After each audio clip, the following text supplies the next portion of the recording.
هو فعلا محدش بينام من غير عشاء في الكومباوندات دلوقتي، زي ما كان بيحصل في الكومباوندات بتاعت مصر من أكتر من 700 سنة.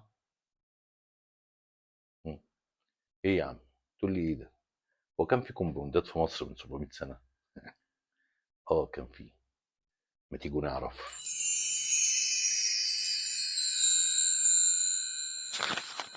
أدعوك ربي كما أمرت تضرعا. النهاردة في يميش رمضان هنعرف إيه حكاية الربع أو الربعية المملوكية، وإيه علاقتها بالتكافل الاجتماعي، وليه ما كانش في حد بينام من غير عشاء هناك، ونصلي على النبي ونحكي الحكاية. في منطقة تحت الربع خارج باب زويلة في القاهرة زمان، كان في نوع مختلف من العمارة، مش قصر لأمير أو بيت لعيلة واحدة. ده كان ربع. يعني إيه ربع؟ ده الكومباوند بتاع زمان. كومباوند. تعالوا نرجع بالزمن للعصر المملوكي ونشوف الظاهر بيبرس بعد ما بنى أول ربع مملوكي، وهو واقف مع شيخ الربع اللي بيبقى مسؤول عن الربع ومشاكله و لحظة واحدة كده، هو الشكل ده مش غريب عليا؟ ما علينا. وهيدخلوا سوا جوه الربع، وشيخ الربع هيشرح له مكونات المكان ده ايه. المكان بيتكون من فناء كبير او حوش في الوسط، محاط من كل ناحية بمباني من عدة طوابق.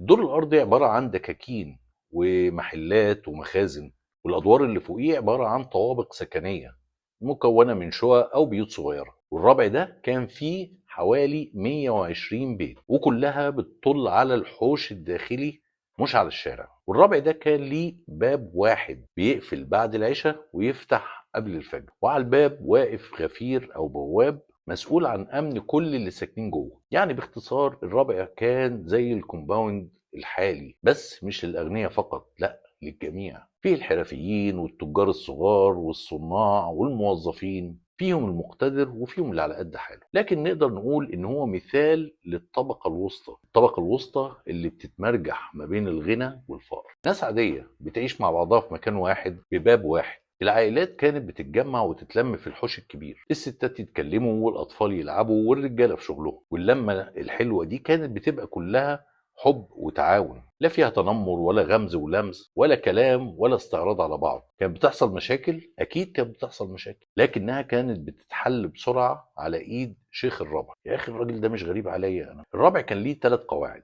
القاعده الاولى، اللي ساكنين جوه الربع دول مش بس جيران، دول عيله واحده حتى لو كانوا غرباء عن بعض. القاعده التانيه، محدش في الربع ينام جعان، محدش بيبات من غير عشاء. القاعدة التالتة، الستر، المحتاج يتساعد بدون إحراج. ألا، طب إزاي كانوا يعرفوا مين المحتاج؟ ما كانش حد بيسأل، كانوا بيعرفوا ويلاحظوا من ريحة الطبخ. المطابخ كانت بسيطة، مواقد فحم أو حطب، والدخان يطلع من الشبابيك يملى الحوش. كل بيت ليه ريحة، البصل المحمرة، المرق، العيش. لو بيت ما طلعش منه ريحة يوم أو يومين، الجيران يعرفوا مفيش طبخ، يعني مفيش فلوس. وساعتها الستات تتحرك، واحدة تكتر المرق، تحط مية زيادة في الشوربة تبقى الكمية أكبر، وتبعت طبق صغير مع ابنها لجارتها ويسموها الدوقة. دي دوقة من طبختنا النهاردة، مش صدقة، لأ، دوقة. والجارة تاخد الطبق، ولو كانت قادرة بتملاه وترجعه، ولو ما كانتش قادرة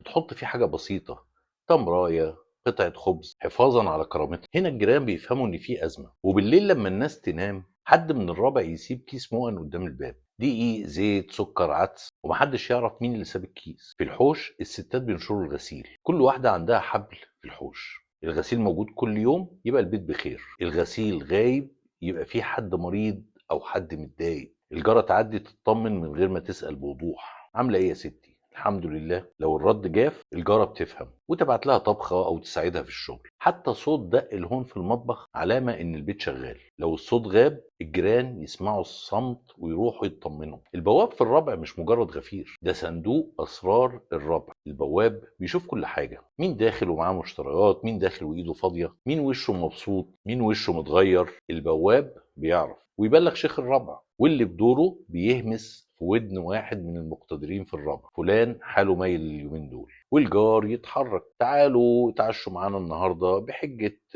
عندنا ندر، عندنا مناسبه، دي هديه العيد. لا لا لا لا لا لا لا, لا. لحظه واحده بقى، ارجع لي بالشريط كده. مين الاتنين دول؟ انا شفت الوشوش دي قبل كده. هو طالما الموضوع فيه كومباوند يبقى طيب نكمل احسن. وفي بعض الارباع اللي فيها مهنيين وحرفيين من نفس المهنه كان بيبقى فيه صندوق، كل اسره بتحط مبلغ صغير علشان لو حد محتاج. ده اسبوعيا شيخ الربع بيصرف للمحتاج من الصندوق ده، او احيانا بيجمع من البيوت شويه مؤن، زيت، سكر، دقيق، ويوديهم بالليل في السر. ليه؟ علشان المعطي ما يعرفش مين اللي خد، واللي اخد ما يعرفش مين اللي اعطى، فما حدش يحرج حد. الربع كان ليه باب واحد يتقفل في ساعة محددة بالليل، ويفتح قبل الفجر. طب ليه؟ للأمان. لو حد غريب حاول يدخل البواب بيمنعه، ولو حد من الربع رجع متأخر البواب بيفتح له، ولو حد من أهل الربع ما رجعش أصلا البواب بيقلق ويبدأ يسأل. الربع كان عيلة واحدة، وكان من مهام شيخ الربع كمان إنه يتأكد إن كل الأسر نامت شبعانة. لو أسرة ما تعشتش، الشيخ يجمع وجبات من البيوت الميسورة ويبقى عارف ويوزعها بعد صلاة المغرب، بحيث ما حدش يبات جعان. القاعدة الذهبية: لا يجوز أن يرتفع دخان مطبخي وجاري جوعان. دي مش مجرد مقولة، دي كانت قانون، لأن ذنب الجائع في نظرهم كان بيقع على الربع كله قدام ربنا، فما كانش حد يرضى إن جاره ينام جعان. الربع مش بناية، الربع كان نظام حياة، نظام بيقول احنا مش افراد، احنا عيله، واللي جوه الربع مسؤول عن اللي جنبه. لكن في زماننا دلوقتي بقينا نشوف حاجات غريبه: ناس ساكنين في نفس العماره وما يعرفوش بعض، جيران لمده 10 سنين وما بيسلموش على بعض. السوشيال ميديا خلتنا نعرف اللي في امريكا وننسى اللي في الشقه اللي جنبنا، نتابع يوميات واحد عايش في دبي وما نعرفش ان جارنا مريض، نبعت هابي بيرث داي لصاحبنا اللي في كندا وننسى ان جارنا محتاج مساعده. في الربع من ريحة الطبخ كانوا يعرفوا إن جارهم محتاج، من صوت الهون كانوا يعرفوا إن في مشكلة، من الغسيل كانوا يعرفوا إن في حد مريض. التاريخ بيقول إن أثناء الحملة الفرنسية على مصر كان أكتر حاجة اهتم بيها نابليون بونابرت إنه يخلع أبواب الربعيات، وإنه يشتت شمل العائلات والأسر اللي ساكنين في أي ربع. وده يعرفنا قد إيه إن فكرة الربع كانت عاملة تماسك اجتماعي. التكافل الاجتماعي في الربع ما كانش صدقة، كان نظام، كان اسلوب حياة. الناس ما كانتش بتتصدق على بعضها، كانت بتتكافل. وفي فرق، النهاردة انت بتساعده بكرة هيساعدك، انتوا الاتنين في نفس المستوى. ده التكافل. في الربع اللي عنده بيشارك، واللي محتاج بياخد من غير احراج، وبكرة لما يقدر هيرد الجميل. مفيش حد احسن من حد، كلنا عيلة. وفي شهر رمضان،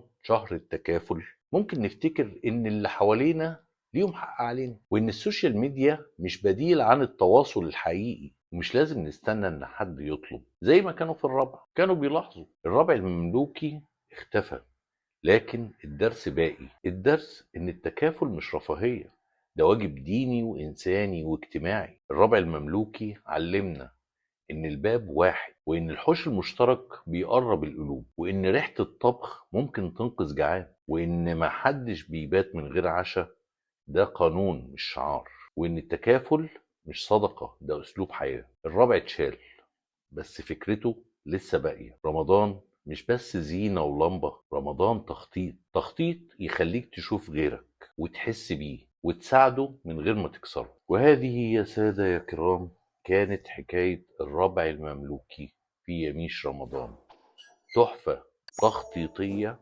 وعبرة أخلاقية. وهذا ما روته كتب التاريخ، والعهدة على كاتبها. والسلام عليكم، ونشوفكم بكرة إن شاء الله.